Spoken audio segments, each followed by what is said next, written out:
नमस्कार। घटना चक्र बुक वीडियो के इस शैक्षणिक मंच पर आपका स्वागत है।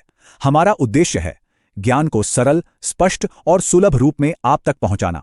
आइए आरंभ करते हैं अध्ययन और सफलता की इस यात्रा को। चलिए आज एक ऐसे इतिहास की खोज पर निकलते हैं जिसकी कोई किताब नहीं है, कोई लिखा हुआ शब्द नहीं।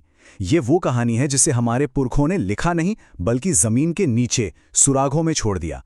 तो हाँ, ये पूरी कहानी सिर्फ पुरातात्विक सबूतों पर ही आधारित है। तो फिर सबसे बड़ा सवाल यही उठता है कि बिना शब्दों के कहानी कही कैसे जाए। हम उस गुजरे हुए जमाने को कैसे समझें जिसकी कोई आवाज ही नहीं है। यहीं पर पुरातत्वविद यानी आर्कियोलॉजिस्ट एक तरह से जासूस बन जाते हैं। वो पत्थर के औजारों, पुरानी हड्डियों और गुफाओं की दीवारों पर बनी तस्वीरों से एक पूरी की पूरी दुनिया को फिर से जिंदा कर देते हैं। इंसानी सभ्यता के इस बिल्कुल शुरुआती दौर को समझने के लिए इतिहासकारों ने इसे 3 बड़े हिस्सों में बांटा है।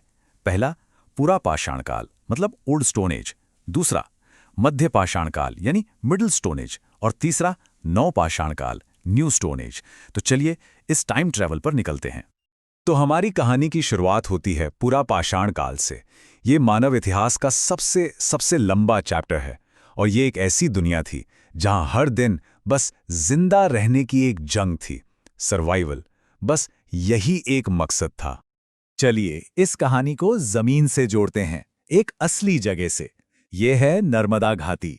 दिलचस्प बात यह है कि यहीं पर पूरे भारतीय उपमहाद्वीप में इंसान के पहले जीवाश्म यानी फॉसिल्स मिले थे। तो कह सकते हैं कि हमारे इस सफर का पहला पक्का सबूत हमें यहीं से मिलता है। तो सवाल है, इस जमाने में जिंदगी थी कैसी?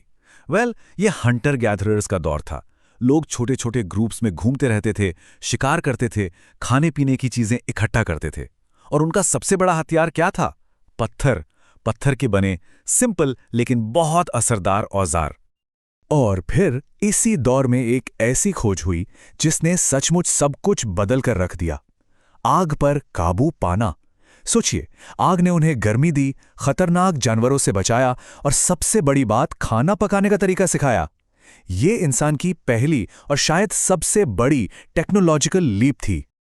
ठीक है, तो अब कहानी में थोड़ा आगे बढ़ते हैं। हम आ गए हैं मध्य पाषाण काल में। ये एक बड़े बदलाव का दौर था। क्लाइमेट बदल रहा था और इंसानों को इसके हिसाब से खुद को ढालना पड़ रहा था। और इसी दौर में हमें अडैप्टेशन और कल्चर यानी संस्कृति की पहली झलक दिखाई देती है। टेक्नोलॉजी में भी एक बड़ा अपग्रेड आया। वो जो पुराने भारी भरकम पत्थर के औजार थे ना, उनकी जगह अब आ गए छोटे, ज्यादा शार्प और स्पेशलाइज्ड टूल्स। इन्हें कहते हैं माइक्रोलिथ्स यानी सूक्ष्म पाषाण। ये शिकार के लिए और दूसरे कामों के लिए कहीं ज्यादा इफेक्टिव थे। अरे महदहा जैसी जगहों पर तो हड्डी और सींग के बने औजार भी मिले हैं, जो दिखाते हैं कि कारीगरी कितनी बेहतर हो रही थी। और सुनिए, इसी दौर में एक और रेवोल्यूशनरी आइडिया सामने आया। एक ऐसा ख्याल जिसने सब कुछ बदल दिया कि जानवरों का सिर्फ शिकार क्यों किया जाए, क्या उन्हें पाला नहीं जा सकता? और बस यहीं से मध्य पाषाण काल में पशुपालन की शुरुआत हुई। इंसान और प्रकृति का रिश्ता हमेशा के लिए बदल गया। तो इसका सबूत कहाँ है? भारत में पशुपालन के सबसे पुराने सबूत हमें मिलते हैं मध्य प्रदेश के आदमगढ़ और राजस्थान के बागोर में। इन जगहों पर जो जानवरों की हड्डियां मिली हैं, वो साफ बताती हैं कि इंसान और जानवर अब साथ रहना सीख रहे थे। लेकिन बात सिर्फ जीने के तरीकों की नहीं थी। मध्य पाषाण काल में इंसानों ने अपने जज्बातों को जाहिर करने का तरीका भी ढूंढ लिया था। जी हाँ, ये कला और एक्सप्रेशन का भी दौर था। और इसका सबसे जबरदस्त उदाहरण है भीमबेटका की गुफाएं। ये गुफाएं समझिए उस जमाने में झांकने के लिए खिड़की की तरह हैं। इन गुफाओं की दीवारों पर जो पेंटिंग्स हैं ना, वो हमें हजारों साल पीछे खींच ले जाती हैं। इनमें शिकार के सीन्स हैं, लोग नाच रहे हैं, एक साथ जी रहे हैं, सब कुछ दिखाया गया है। इसे इतिहास की पहली आर्ट गैलरी कह सकते हैं, जिसका कैनवस पत्थर था। और ये कला मध्य पाषाण काल से शुरू होकर बहुत बाद तक चलती रही। और अब हम पहुंचते हैं नव पाषाण काल में। और मैं बता दूं, ये सिर्फ एक और एज नहीं था।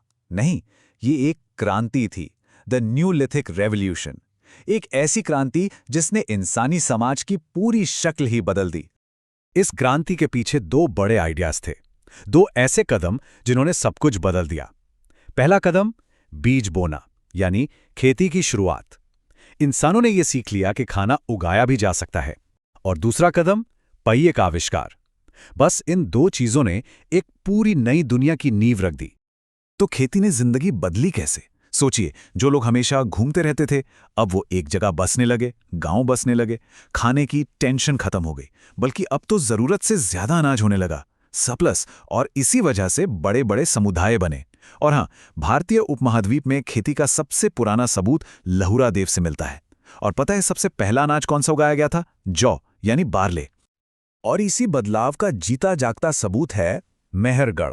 आज के पाकिस्तान के बलूचिस्तान में है ये जगह, और ये हमारे उपमहाद्वीप की सबसे पुरानी नियोलिथिक बस्ती मानी जाती है। यहीं से गांव वाली जिंदगी की शुरुआत हुई। चलिए अब एक और जरूरी नियोलिथिक साइट पर चलते हैं। ये है जम्मू और कश्मीर का बुर्ज होम।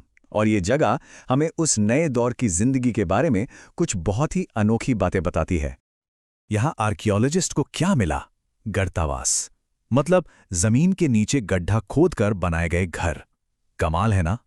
लेकिन जो सबसे चौंकाने वाली और दिल को छू लेने वाली खोज थी, वो थी एक इंसान की कब्र, जिसमें उसके साथ एक कुत्ते को भी दफनाया गया था। अब ये सिर्फ एक आर्कियोलॉजिकल फैक्ट नहीं है, ये उससे कहीं ज्यादा है। ये हमें उस जमाने के लोगों की, उनकी भावनाओं की एक सीधी झलक देता है। जिंदगी सिर्फ सर्वाइवल की लड़ाई नहीं थी, यहाँ रिश्ते थे, इमोशंस थे। जरा सोचिए इस बारे में, किसी इंसान को उसके वफादार साथी, उसके कुत्ते के साथ दफनाना। ये क्या दिखाता है?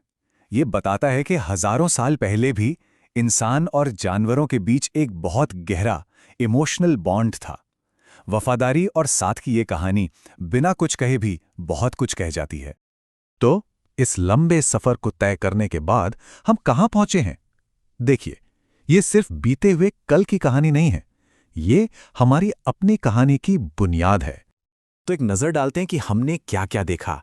हमारा सफर शुरू हुआ नर्मदा घाटी में मिले पहले इंसानी जीवाश्म से, फिर हमने देखी आग की जबरदस्त खोज, फिर पशुपालन की शुरुआत और भीमबेटका में कला का जन्म, और आखिर ने खेती और पहिए की वो क्रांति जिसने मेहरगढ़ जैसे पहले गांवों की नींव रखी। ये इंसान के इनोवेशन और एडेप्टेशन की एक कमाल की कहानी है। तो जाते जाते एक सवाल, एक ख्याल छोड़ जाते हैं। हमारे इन पुरखों ने अपनी कहानी पत्थरों और हड्डियों में छोड़ी है।